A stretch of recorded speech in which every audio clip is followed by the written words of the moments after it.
Good evening, everyone. Bitter cold temperatures across the country in all 50 states, even Hawaii, forced millions of Americans into hibernation today. Freezing temperatures with below-zero wind chills shut down many companies, stopped trains, grounded planes, and caused power outages for thousands of homes and businesses. Now, weather experts say the dramatic drop in temperatures today, as much as 50 degrees below zero in some sections of the Midwest, may be the coldest day in the U.S. in almost 20 years. It's a phenomenon they call the polar vortex. But one beneficiary of this deep freeze, natural gas. For the second day in a row, demand hit a record, but prices pulled back late today on hopes the cold snap will soon end. Jackie DeAngelis has more. Yeah, it's cold outside. Teeth are chattering from the plains through the upper Midwest and all the way to the East Coast. Wind chills, though, are negative 20 or so. New York City hit a record low of 4 degrees, and even Atlanta was feeling the sting of single-digit temperatures. All anyone wants to know is, when will it warm up?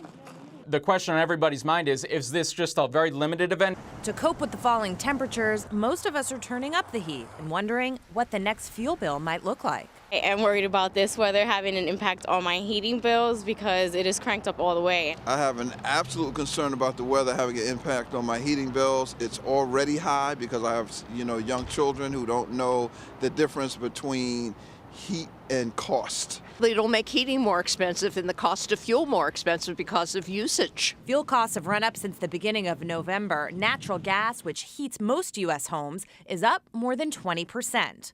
And today's chill sent demand to record highs, up 30% from a day earlier. Heating oil, also more expensive, up about 2% in 2 months. But the weather may take a turn for the better. A lot of the cold that we had early this week, by this weekend and early next week, it's a distant memory. We're talking about 15 to 25 degrees above normal for most of the consuming region from the Midwest to the East Coast. So now the question becomes, what happens to gas prices if the weather does warm up? We've certainly noticed how quickly gas prices rise when oil prices spike. We've also noticed that they seem to decline a little bit less quickly when oil prices drop. Today, it seems traders hearing the forecast for warmer temperatures in the weeks ahead were thinking about taking some profits from the run-up in natural gas prices. This morning, buying that gas to me seemed like a tantamount to going to buy a snowblower in the middle of a blizzard. It just seemed like the timing is wrong. I would have expected gas to be at $5 already, and it's not. So I wonder if selling pressure is coming. But even if the raw material costs begin to come down, consumers have to wonder how quickly it will translate into savings at home. For Nightly Business Report, I'm Jackie DeAngelis. And joining us now to talk more about how this extreme weather is affecting businesses nationwide is Scott Bernhardt. He's president of Planalytics, a firm that tracks weather for businesses. Mr. Bernhardt, welcome. Good to have you with us.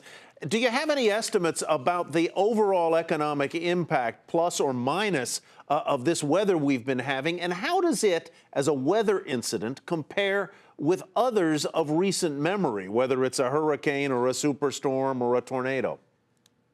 Well, sure, and thank that. This is certainly a significant event, as Jackie just mentioning. It's the entire East Coast, all the way back through the Midwest, all the way back to the Rockies, all 50 states showing freezing temperatures. This is a significant weather event. We haven't seen anything this big from a weather perspective since Sandy.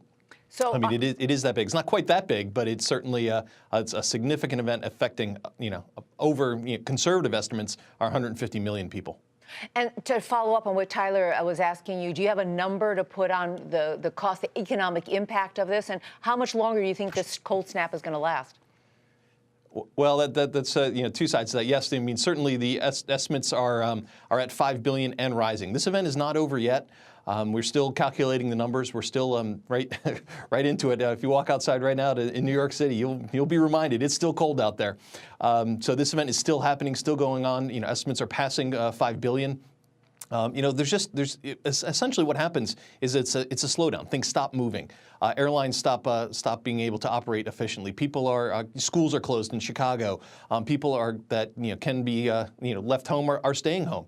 People essentially are not going outside, and that's a cost. There are obvious beneficiaries, I would think. The snow melt makers, the shovel makers, and so on and so forth. They would be beneficiaries. Maybe the Home Depots that sell those kinds of goods would win. Are there other unexpected pockets where companies or businesses benefit that I might not think of?